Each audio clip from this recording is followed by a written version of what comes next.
Hello, welcome to A Gray Barn Rising, which is our video blog on the Wabash watershed.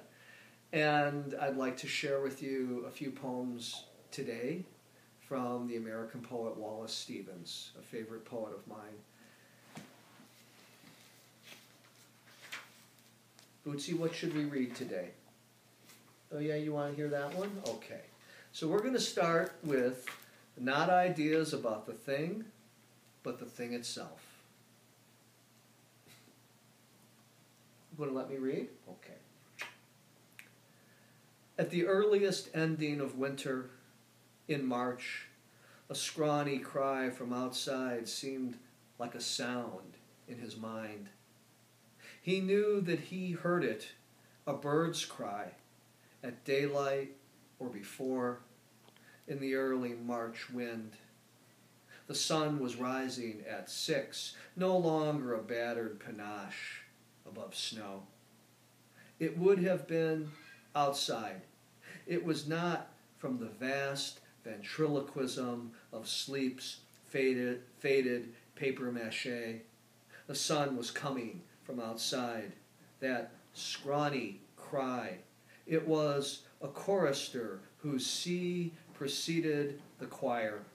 It was part of the colossal sun, surrounded by its coral rings, still far away. It was like a new knowledge of reality.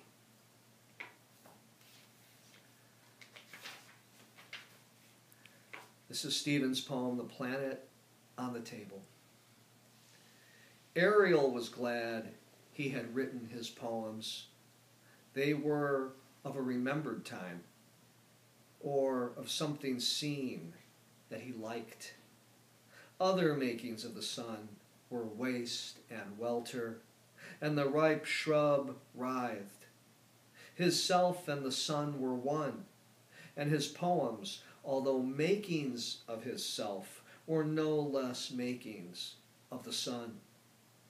It was not important that they survive.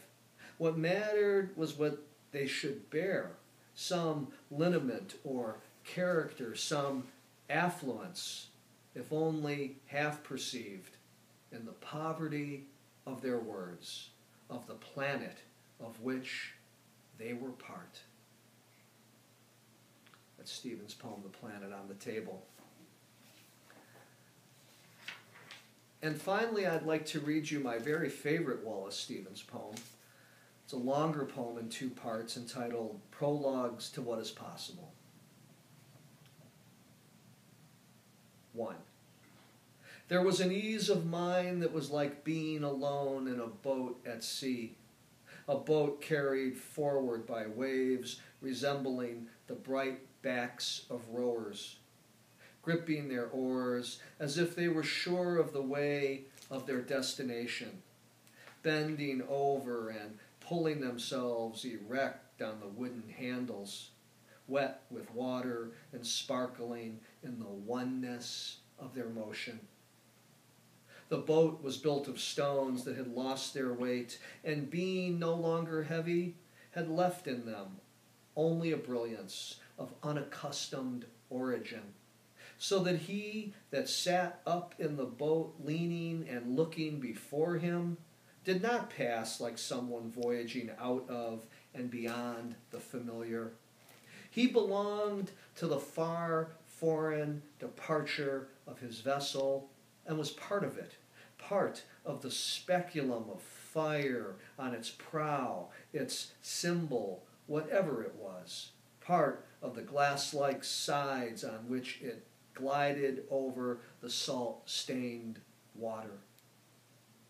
As he traveled alone, like a man lured on by a syllable without any meaning, a syllable of which he felt with an appointed sureness that it contained the meaning into which he wanted to enter, a meaning which, as he entered it, would shatter the boat and leave the oarsman quiet, as at a point of central arrival, an instant moment, much or little, removed from any shore, from any man or woman, and needing none. 2. The metaphor stirred his fear. The object with which he was compared was beyond his recognizing. By this he knew that likeness of him extended only a little way, and not beyond, unless between himself and things beyond resemblance there was this and that intended to be recognized. Though this and that in the enclosures of hypotheses on which men speculated in summer when they were half asleep. What self, for example, did he contain that had not yet been loosed, snarling in him for discovery as his afternoons spread, as if all his hereditary lights were suddenly increased by an access of color, a new and unobserved slight dithering. The smallest lamp, which added its puissant flick, to which he gave a name and privilege over the ordinary of his commonplace. A flick which added to what was real and its vocabulary, the way some first thing coming into northern trees adds to them the whole vocabulary of the South. The way the earliest single light in the evening sky in spring creates a fresh universe out of nothingness by adding itself. The way a look or a touch reveals its unexpected magnitudes. Those are a few wonderful poems by Wallace Stevens. I read them from an older edition of the collected poems of Wallace Stevens. He's a wonderful poet. I hope that you will continue exploring his work, and it was a great joy to share some of his poems with you today.